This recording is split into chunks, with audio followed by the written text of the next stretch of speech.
Limatic. Namatay sa paa ko yung limatic. Ang bago kasi pa mo. Pumasok kayo sa Pumasok sa loob. Kuya, mamamatay na ako sa fake news. Ayaw mo yun? Kala mo mamamatay ka? Sobrang kasi nito ni Kuya Ajan. Eh, kapag talaga nadikitan ka nun, mamamatay ka. Dugot lang talaga yun. Ayaw mo ba nun? Ayaw mo mamatay? Kulang talaga yun. Dayan yung pinto! Dayan ang pusa! Diyos ko, pagkatapos pagkahirapan nila kunin. Itali na muna nga ang ano niyan. Kasi isarado niyo yung pinto! Nasaan yung... Isarado niyo yung pinto! Bakit ganyan? Para si Kisa may sakit. May sipon. May siya, ay parang hindi yan magkakasakit. Ay sigaw na sigaw sa CR. Diyos ko, wala na yung boses. Sigaw kasi ng sigaw. Alam mo yun yung bata. Parang kawawa. Tama o, sige yan, inuubo. Jesus pa hindi papacheck. Parang kawawa. Hindi, ay nako. Sinisipon na, tapos inuubo. Sigaw pa ng sigaw. Tito. Ang galing niya, Madam Auring. Sino yan? Sino yan?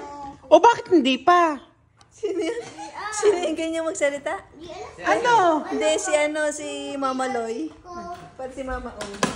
Sobrang acting kasi. Hindi naman acting yun. Acting yun eh. Dugo lang daw eh. Hindi. Pumasok na sa loob ng katawan ng tao. Dugo lang yun. Nabura, di ba? Eh, paano pag namatay? Ano mo, narinig naman ng bata yung mga ganyang sound eh. Nakita mong hinhinto eh. Dito tayo matulog. Hindi yan magiging mainit. Babalik na tayo. Hindi tayo aalis.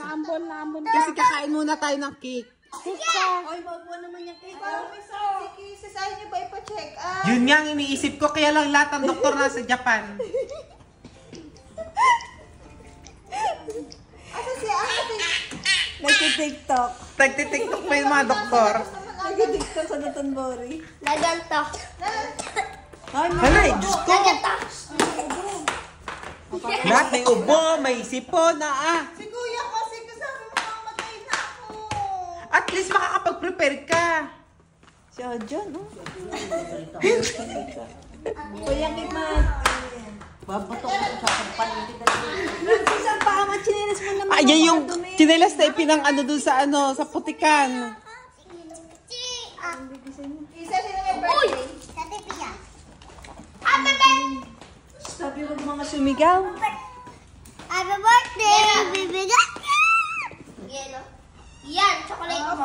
Kori. Kaya naman.